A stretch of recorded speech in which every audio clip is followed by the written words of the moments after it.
Hello, everybody.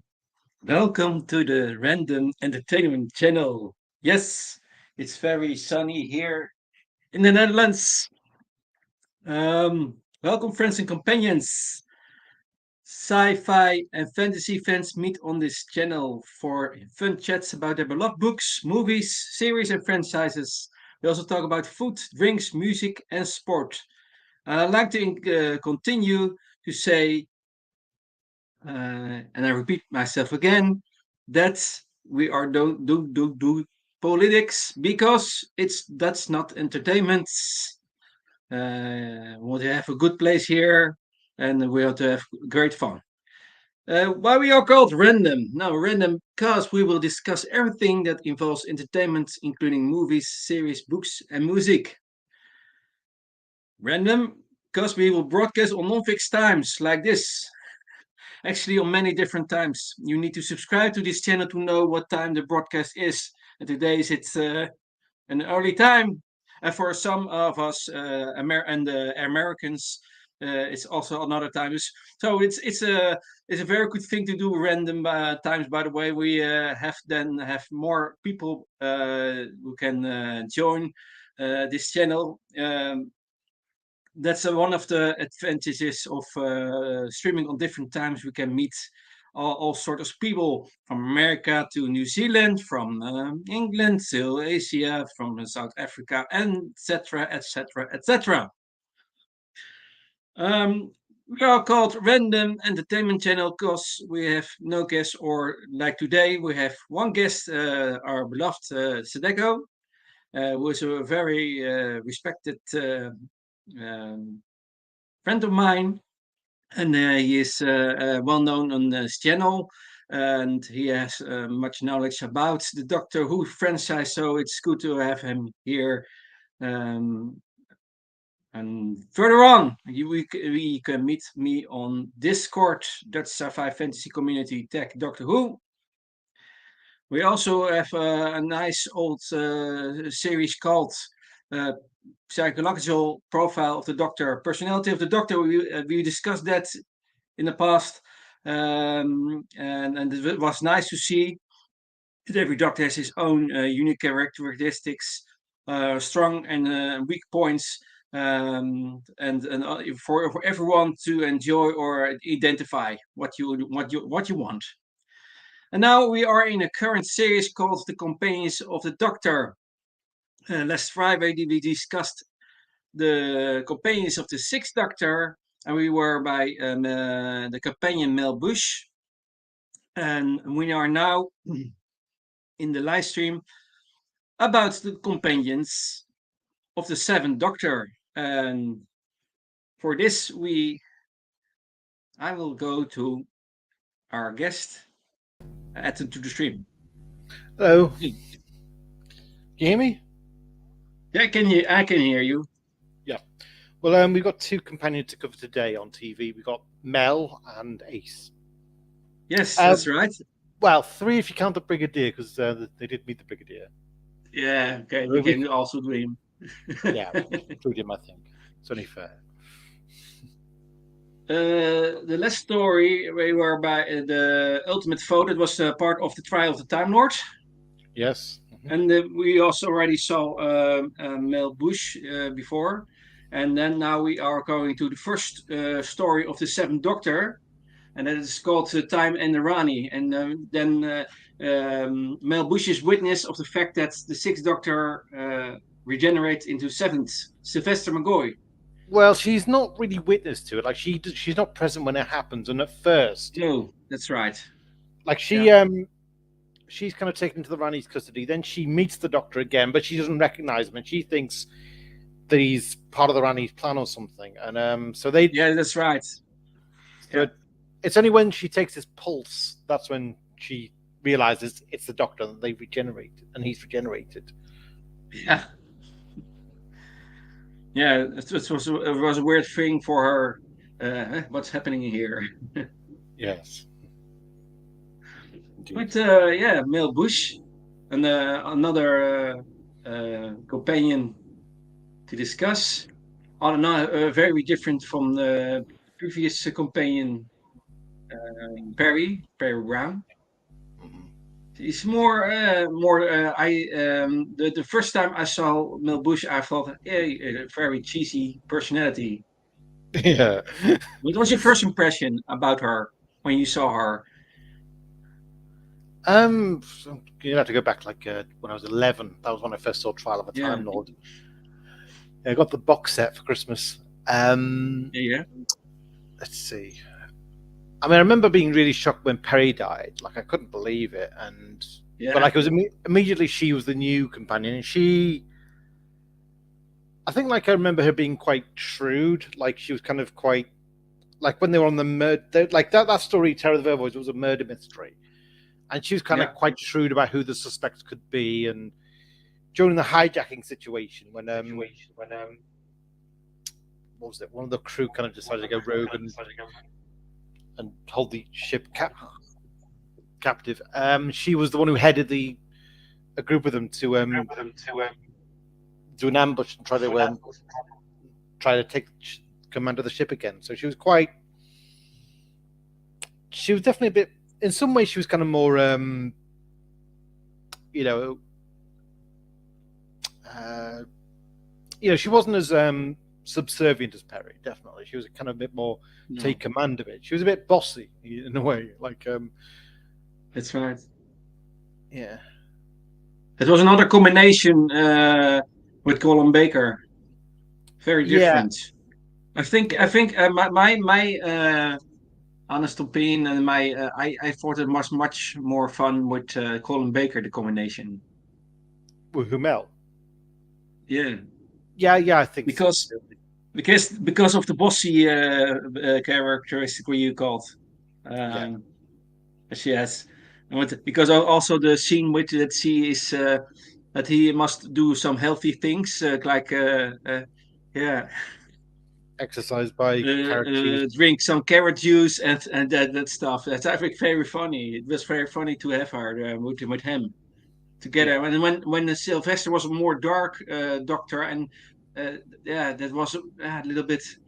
She was fallen away or something like that.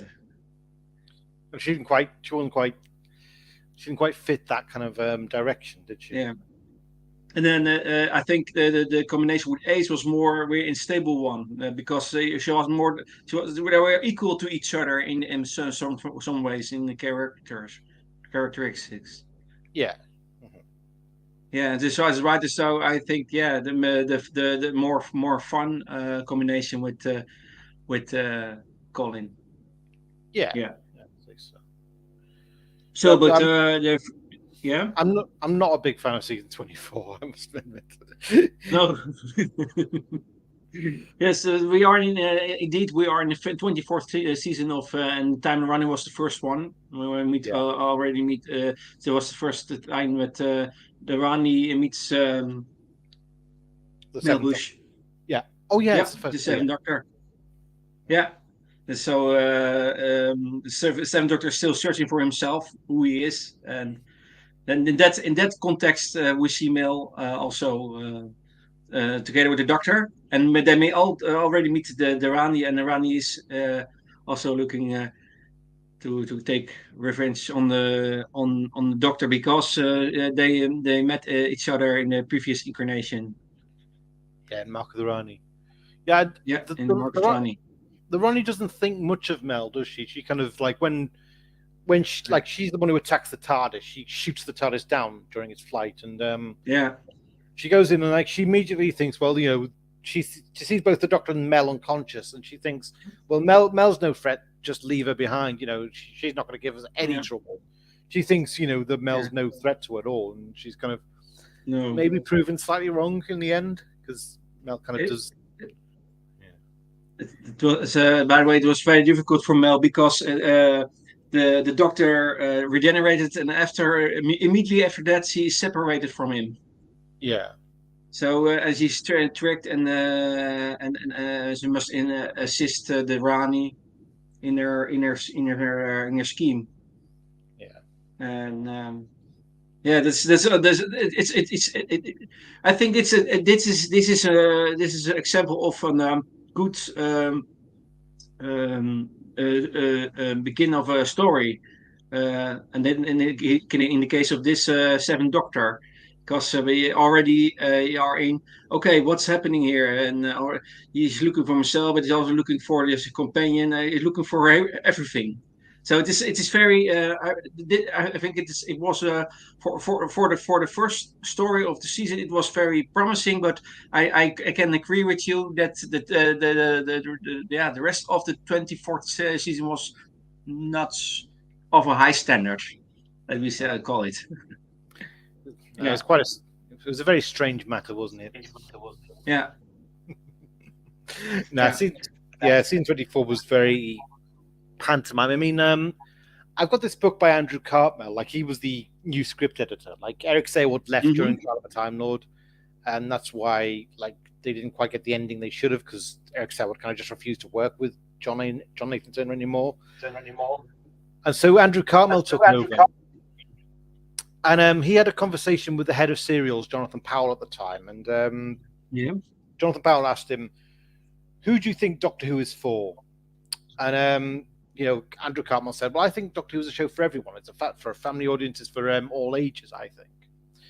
And Jonathan Powell corrected him and said, "No, Doctor Who is for children."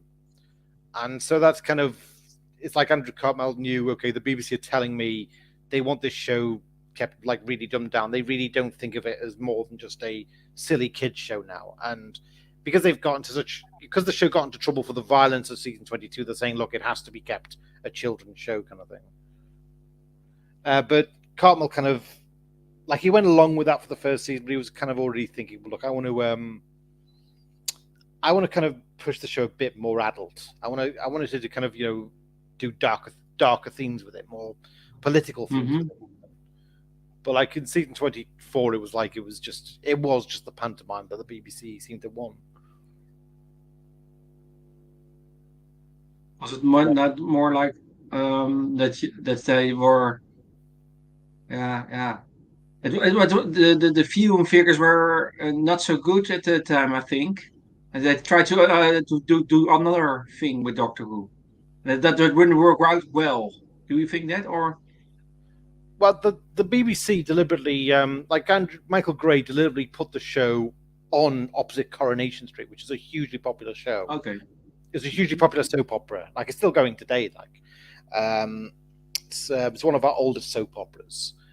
So it was like, I think it was done deliberately because they knew that it would mean that most people would rather watch Coronation Street than Doctor Who. So the BBC were deliberately, I think, trying to kill the show, trying to kind of get the ratings down so they could justify taking it off completely. Because they tried to cancel it, there'd been a pushback, they'd have to bring it back, but now they're kind of trying to think, well, how can we get the ratings down so that we can justify taking it off completely now?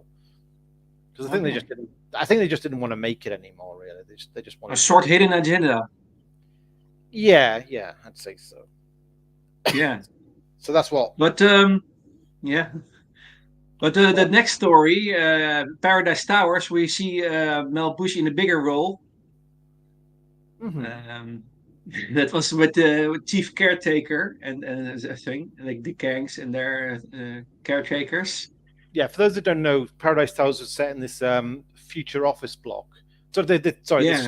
this future residential block. It's kind of like a council block, and it was like the place had been allowed to run into decay. Like there was, I think there'd been this intergalactic war, and so a huge, like the middle generation of the block had kind of gone off to fight that war. So that we were left with was just the kids and the old residents, and the kids had kind of formed this group of this group of gangs called the Kangs, and they were all kind of female-dominated group gangs.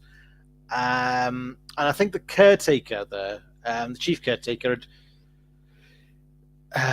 he ended up being possessed by the soul of this of the architect of the place called was it Croagnon? No, Yeah. Croagnon, could it? Well, whoever it was, the designer of Paradise Towers is Croagnon. Yeah. Yeah, and he just wanted to. Croagnon was a complete misanthropic, twisted individual, and once he possessed the chief caretaker, he decided to program the cleaning robots to just start killing everyone because he just wanted to he just hated the idea of anyone living in his blocks. Like he saw his art blocks as works of art, and he thought of the humans are as kind of just rodent pests that weren't wanted. He was a very twisted individual, basically. And so the Doctor and Mel land amidst this. They kind of fall in with one Kang faction against another. It's like, and in the end, the Doctor kind of tries to get everyone, the residents, the Kangs, and even the other caretakers, to band together and fight. Like, it's this kind of, let's all unify in the fight kind of thing. And Mel ends up meeting this guy called Pex, who's kind of he's a bit of a misfit there, and he kind of puts on some macho act before her, but she kind of gradually begins to see through it, if you know what I mean. But in the end, he kind of does try to do the brave thing. That's the reason why I like this story, and I think it's the best Mel Bush story, because you can see really now what her characteristics and strong points are. And she gives also what you mentioned about Pex. She gives him also what some she can see through his macho behavior, but also see some insecurity, and she encourage him and give him some self confidence. It's very strong of her, of Mel. Yeah. Together, you can see. So you can see Mel is one that have some people knowledge. And one with empathy, and one who sees things. And so I think this companion Mel Bush is for me is one of examples of a companion who is really one with people knowledge and knows how to do with people. Some people bring out the best in people. Best people. And then knows how to treat them. Yes, that's the word. Treat them.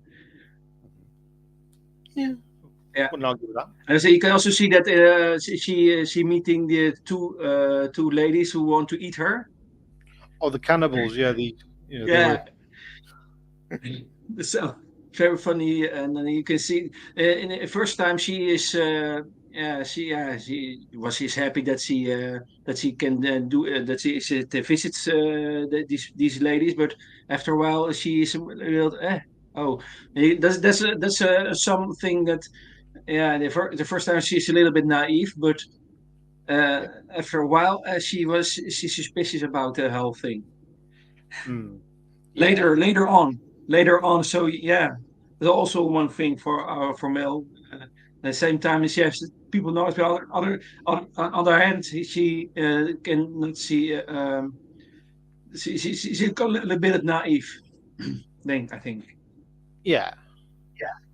Well, I mean, it was a kind of a bit of a bizarre scenario, wasn't it?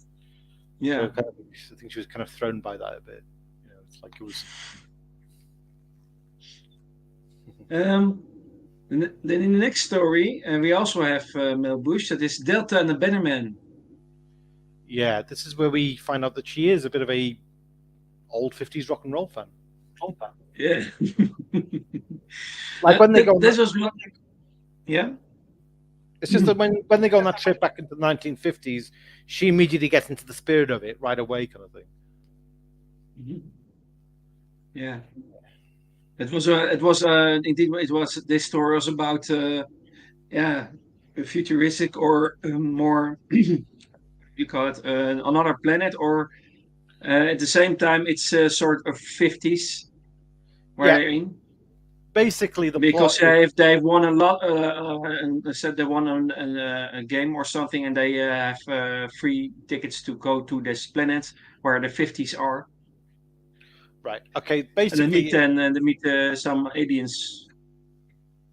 Yeah, because what happens is the main plot concerns this war between the Chimerans and the Bannermen, and like the Bannermen are trying to wipe out the Chimerans, and like it opens on the war, and one of the last survivors is a woman called Delta who's carrying this baby, and she's being hunted down by one of the lead Bannermen called Gavrok. And she